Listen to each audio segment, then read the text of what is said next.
So in this short video we are going to cover two main areas, which includes ethics and corporate governance, and we're going to see how these relate to the running and influences the activities of business organizations.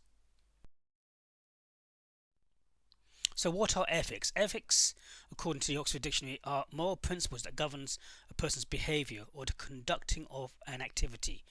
This refers to the codes by which human behavior is guided, how people respond to each other, how they travel, and how business is actually done. These are personal decisions on the moral principles on what would be the right or wrong activity for an individual employee. Decisions linked to the values and the culture of an organization. Ethical values are the core benefits and standards that will dictate the stance a company takes in relation to its marketing, such as honesty and fairness.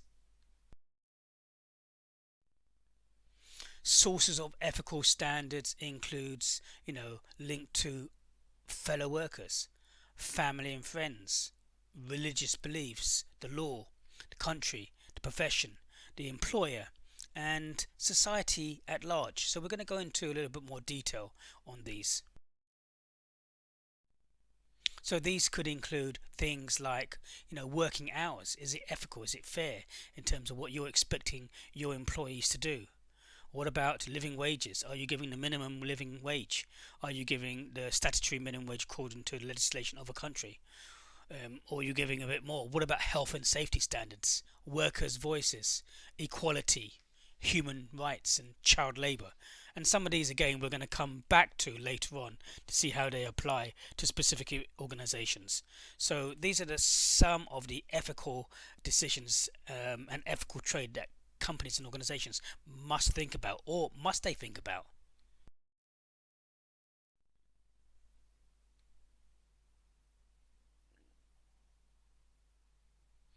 Ethical basis of business decisions, which includes the moral, spiritual, religious philosophy, the value system and conscience, the culture, taking into consideration the climate, social, economic, political, competition, the impact of and consequences, the expectations of all stakeholders, and the requirements by legislation.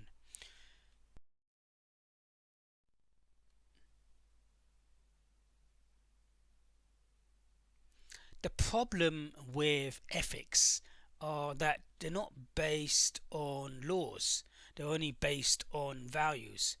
People and businesses can only be encouraged to adopt ethical behavior, seen as a national, not as an individual issue. Therefore, difficult to encourage.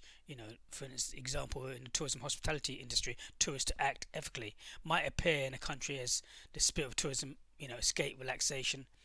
So when we're relating it to different industry sectors as well, so should companies do it? Because it could actually cost companies more money to follow certain ethical standards.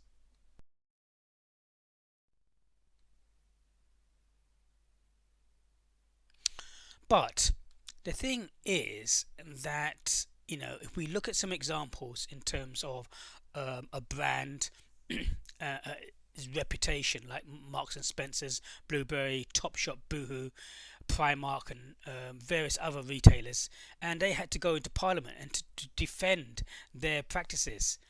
H&M slammed for failing to pay garment workers living wage despite their promises, and we've seen so many times when retailers in the UK have, obtained their clothes from other countries like India, and then they are employing,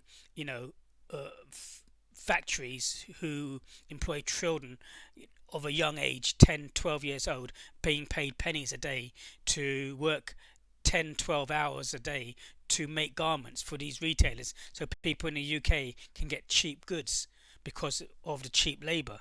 And other instances where you've had poor working conditions that have been so bad that the factory has collapsed, killing people who were making garments for retailers in the UK. Well, when no one knows about it, then you could make an argument that the companies don't really want to act too much, because they could actually pass the responsibility back on to the people running those companies. But these retailers are choosing and selecting these manufacturing companies, so they should really undertake their due diligence to determine what the standards are, who the workers are, and how much they're being paid, and what are the working conditions. Well, why is this so important? This is important because, as it says here, it can affect your reputation and your brand. And who wants to be going in to a retailer, buying cheap goods, and then having the thought that this was or has been made perhaps by a child, who are getting pennies a day or working in poor working conditions? It doesn't really fill you with confidence. And in today's society, with social media and various other communication mediums around the world, no company can hide now in terms of what they're doing. So I would suggest that ethical standards, and ethical standards in other countries, and the manufacturers and your wholesalers and all the people that you deal with along the supply chain is extremely important. And if you don't do it, then it could ruin your reputation, and it could reduce your profits, because people could go elsewhere to a more reputable organization to buy their goods and services.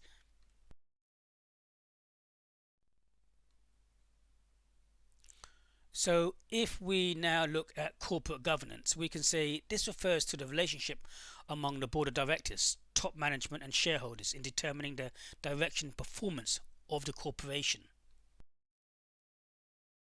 The CEO and chairman and companies should be separated. Boards should have at least 3 non-executive directors, 2 of whom should have non-financial or personal ties to executives. Each board should have an audit committee composed of non-executive directors.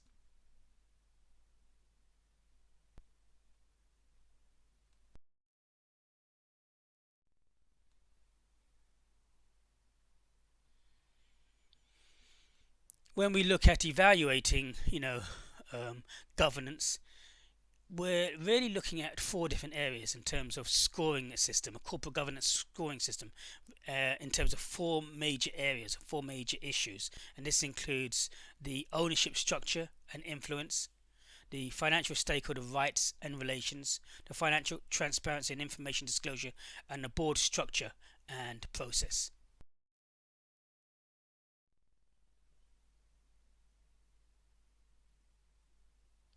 When we think about the trends in corporate governance, well, trends includes boards evaluating individual directors, smaller boards, splitting the chairman and CEO positions.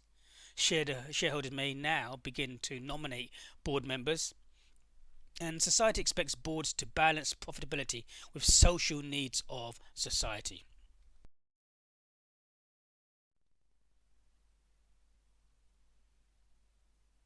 The role of top management responsibilities in terms of getting things accomplished through with others in order to meet corporate objectives, multidimensional and oriented towards the welfare of the total organization.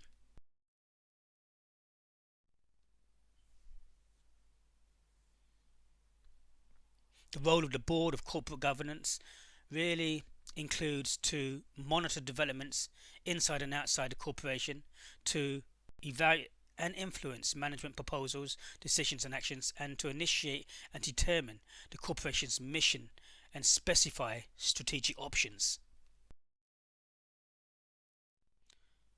Additional trends in corporate governance.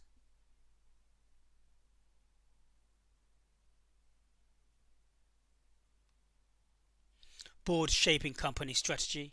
Institutional investors active on boards now. Shareholder demands and directors and top management own significant stock. More involvement of non-affiliated outside directors. Increased representation of women and minorities. Society expects boards to be balanced and profitable with social needs of society, as previously mentioned.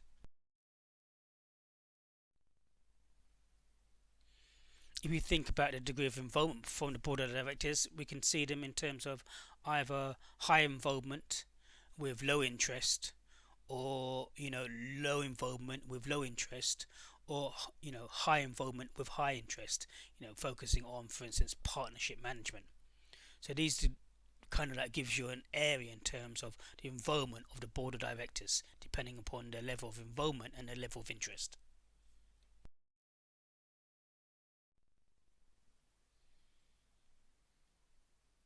So if we look at corporate governance styles, just as a board of directors, vary in terms of continuum of involvement in the strategic management process, so do management teams. For example, a top management team with a low involvement in strategic management will tend to be functionally orientated and will focus its energies on the day-to-day operational problems. This style of team is likely to be a little bit more disorganized or have a dominant CEO who continues to identify with his or her own division.